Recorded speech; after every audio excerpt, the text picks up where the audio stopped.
Durante la dictadura militar en Brasil en la década de los años 70, el exdiputado Rubens Paiva es víctima de la represión gubernamental, que lo detiene para interrogarlo y lo desaparece, negando tener conocimiento de su paradero. Después de ese momento, su esposa Eunice, que también fue detenida durante días en una guarnición militar, debe luchar para sacar adelante a su familia y para que el gobierno le dé una explicación en torno a la desaparición de su marido.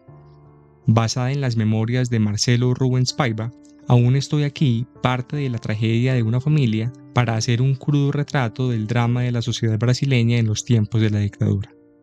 Antes de continuar, si te gustan nuestros videos, te invitamos a suscribirte a nuestro canal y darnos un me gusta.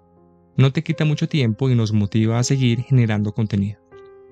La historia de América Latina en la segunda mitad del siglo XX está ligada a la Guerra Fría, ya que la lucha ideológica por el control mundial entre los Estados Unidos y la Unión Soviética polarizó al planeta, pues obligó a que los distintos gobiernos tuvieran que elegir un bando.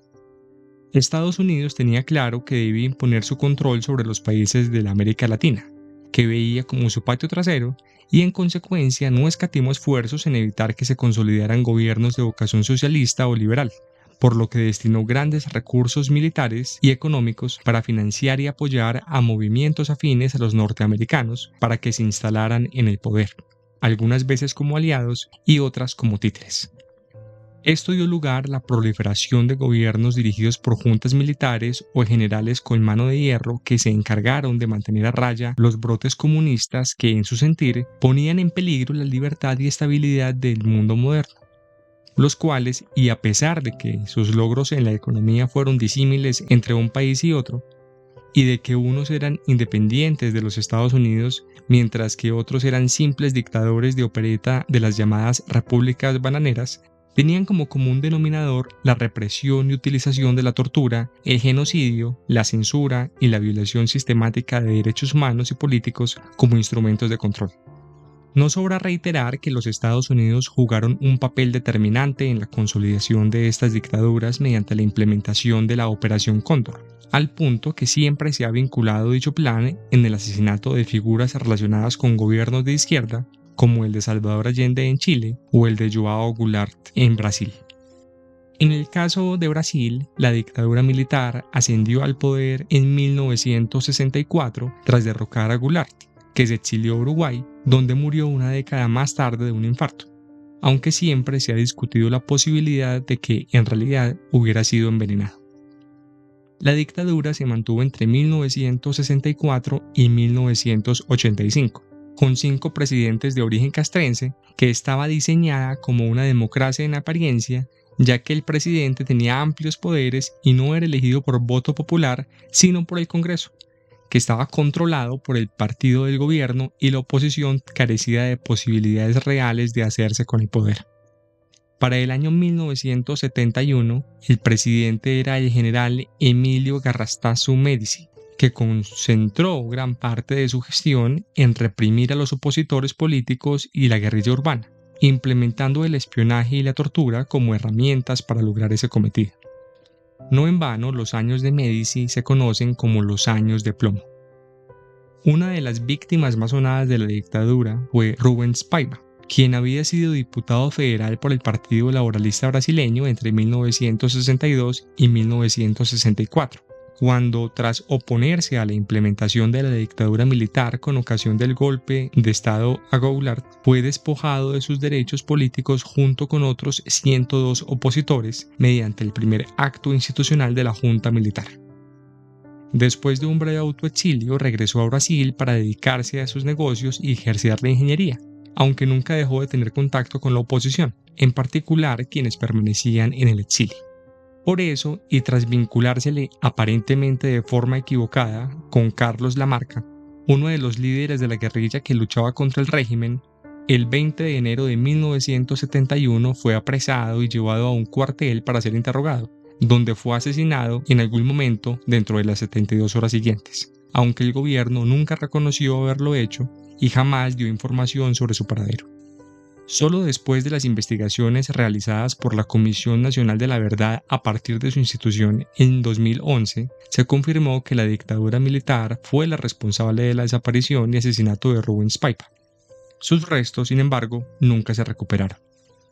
Su esposa, Eunice Paiva, que también fue interrogada y permaneció detenida durante 12 días en la misma guarnición militar, intentó en vano obtener una respuesta del gobierno sobre lo que le había ocurrido a Paiva, por lo que se vio obligada a rehacer su vida, mudarse de ciudad y estudiar derecho, convirtiéndose en una activista contra la dictadura, tanto por las familias de los perseguidos políticos como de las poblaciones indígenas, que fueron asesinadas, desplazadas e internadas en campos de concentración debido a los planes gubernamentales de integrar la Amazonía a la economía nacional, a pesar del costo para esa población y para el medio ambiente.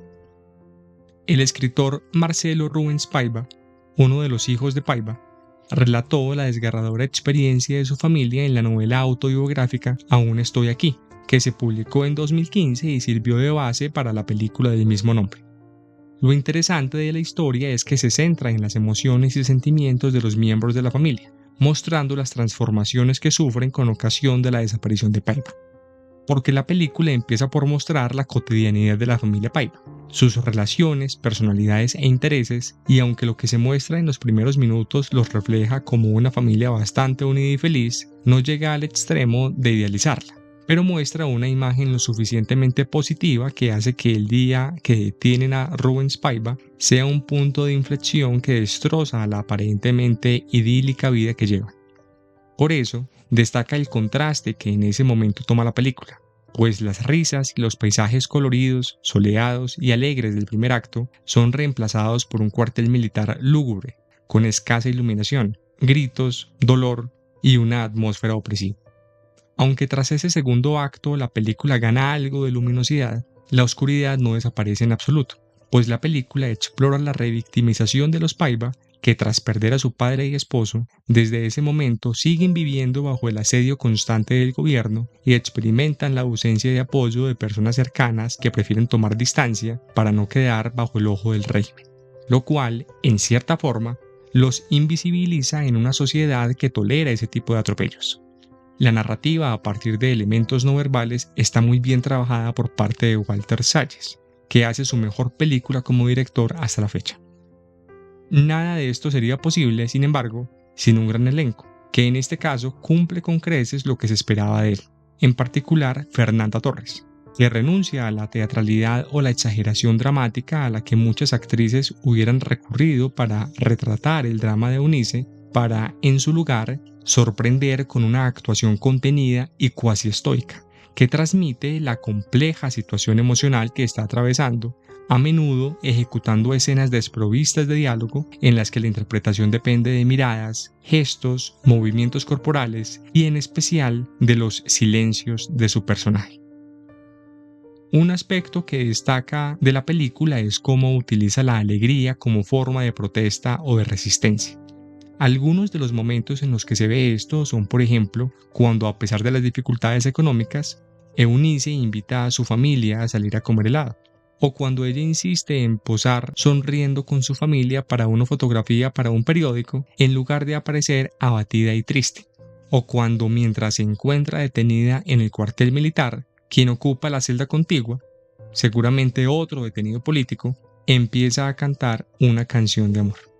Esos pequeños actos de resistencia, que suponen desafiar a un régimen todopoderoso, demuestran que el espíritu humano es lo último que claudica en una lucha contra la injusticia.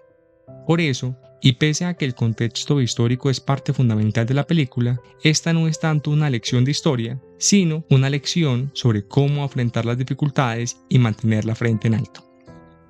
A pesar de que la película se basa en un hecho real y concreto, anclado en un contexto geográfico determinado, como lo fue la desaparición de Rubens Paiva en Brasil, la historia perfectamente podía haber ocurrido en Chile, en Argentina, en Paraguay o en cualquier otro país donde las dictaduras militares fueron tan terribles.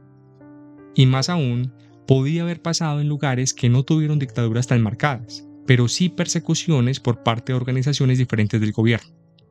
Precisamente, la razón por la que la película logra conectar con la audiencia es que cuenta con una historia que es común a la mayoría de personas, especialmente las que han vivido bajo algún régimen represivo, pues si bien este fenómeno se asocia la mayor parte de las veces con dictaduras militares de derecha, no es exclusivo de estas, pues con los regímenes de izquierda ocurre exactamente lo mismo, y también con organizaciones terroristas que actúan de la misma manera, incluso en la actualidad. Y en el caso de Latinoamérica, podría decirse que como casi todo el mundo conoce al menos una historia de alguien relativamente cercano que ha sido víctima de la abducción o desaparición por parte de fuerzas al servicio del gobierno o de guerrillas u otros grupos terroristas, la película crea una conexión emocional con la audiencia, ya que no está viendo una historia sobre desconocidos en un país lejano, sino que está viendo la historia de sus familiares, de sus amigos, de sus vecinos, es decir, su propia historia. La única falla que tiene la película es el último acto, una suerte de epílogo que no aporta nada y que incluso le resta, pues el final del acto anterior era el cierre perfecto para la película. En cambio, al incluir ese epílogo, la película pierde todo el ritmo que traía, no aporta a la construcción de personajes ni a la historia como tal y no agrega ni siquiera información relevante. Esa larga escena resulta incluso redundante, pues antes de los créditos se incluyen varios textos en los que se explica cuál fue el desenlace del caso de Rubens Paiva y de su esposa Eunice, lo cual hace que ese acto se haga completamente innecesario y opaque lo que de lo contrario hubiera sido una película casi perfecta. De todas maneras, esos minutos finales no les quitan méritos a las 2 horas que los preceden y que hacen de esta película uno de los retratos más interesantes de la historia de América Latina que todas las personas deben conocer. Eso ha sido todo por ahora. Hasta un próximo episodio de La Gruta del Cronista.